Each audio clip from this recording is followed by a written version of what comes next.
കത്തോലിക്ക തിരുസഭ ബൈബിൾ പ്രബോധനങ്ങളുടെ വെളിച്ചത്തിൽ 2 തരം വിധി നമുക്കുണ്ടെന്ന് പഠിപ്പിക്കുന്നു.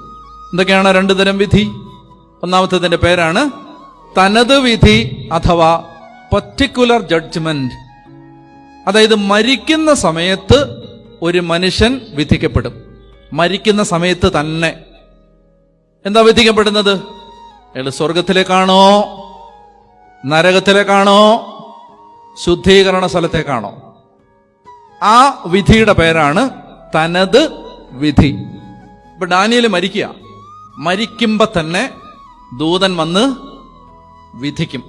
എന്താണ്? ഈ ആത്മാവ് നരകത്തിലോട്ടാണോ, ശുദ്ധീകരണ സ്ഥലത്തോട്ടാണോ, സ്വർഗത്തിലോട്ടാണോ? ഇനി രണ്ടാമത്തെ വിധിയാണ് അന്ത്യവിധി. അതെന്താണ്? ഇതിനെ ഭേദഗതി ചെയ്ത് വേറൊരു വിധി ആണോ? അല്ല.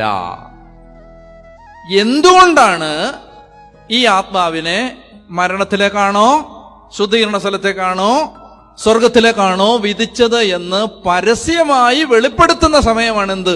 അന്ത്യവിധി. എന്നാലും ചോദിക്കേ, എല്ലാവരുടെയും മുമ്പിൽ നിൽക്കുമ്പോ എല്ലാം വിളിച്ചു പറയുന്ന സമയമാണ് ആ സമയം. നിങ്ങൾ എന്നാലും ചോദിക്കുക, കൺവെൻഷൻ പ്രസംഗിച്ചവരും കൺവെൻഷൻ കേട്ടവരും പള്ളി കുർബാന ചൊല്ലിയവരും കുർബാനയ്ക്ക് നിന്നവരും എല്ലാം കൂടെ ഒരുമിച്ച് നിന്നിട്ട് പറഞ്ഞേ ഹല്ലേലൂയ. നിങ്ങൾ വിശ്വസിക്കുന്നോ ഇല്ലയെന്ന് എനിക്ക് അറിഞ്ഞുകൂടാ. ഞാൻ വിശ്വസിക്കുന്നുണ്ട്. കർത്താവ് വരും. അപ്പൊ നമ്മളിൽ അച്ഛനും സിസ്റ്ററും കാപ്പിയാരും സാക്രിസ്ത്യനും കമ്മിറ്റിക്കാരനും കൈക്കാരനും എല്ലാം ഒരുപോലെ ഇങ്ങനെ നിൽക്കും. അപ്പോൾ മരിച്ച സമയത്ത് പ്രഖ്യാപിക്കപ്പെട്ട തനത് വിധിയുടെ കാരണങ്ങൾ വിവരിക്കും. അപ്പൊ ഡാനിയേൽ അച്ഛൻ എന്തുകൊണ്ടാണ് ഈ കുഴിപ്പോയി കിടക്കുന്നതെന്ന് അന്ന് വെളിപ്പെടും. അതായത് നമ്മള് ഈ ഭൂമിയിൽ ആയിരിക്കുന്ന സമയത്ത് ചെയ്ത നന്മ തിന്മകൾക്ക് പ്രതിഫലം സ്വീകരിക്കാൻ നമ്മളെല്ലാവരും കർത്താവിന്റെ ന്യായാസനത്തിന് മുമ്പിൽ വരണം. ജീവിതത്തിൽ ചിലർ അറിഞ്ഞുകൊണ്ട് മണ്ടന്മാരാകാറുണ്ട്. നമ്മോട് സ്നേഹം കാണിക്കുന്നവർ അവരുടെ കാര്യം കാണാൻ നമ്മെ പ്രയോജനപ്പെടുത്തുന്നു എന്നറിഞ്ഞിട്ടും നിശബ്ദമായി നിന്നുകൊടുക്കുന്നവർ. അവരുടെ ആവശ്യം കഴിയുമ്പോൾ നമ്മെ അവർ കറിവേപ്പില പോലെ വലിച്ചെറിയും. വീണ്ടും അവർക്ക് നമ്മെക്കൊണ്ട് ആവശ്യമുണ്ടെന്ന് തോന്നിയാൽ അവർ നമ്മെ തേടി വരും.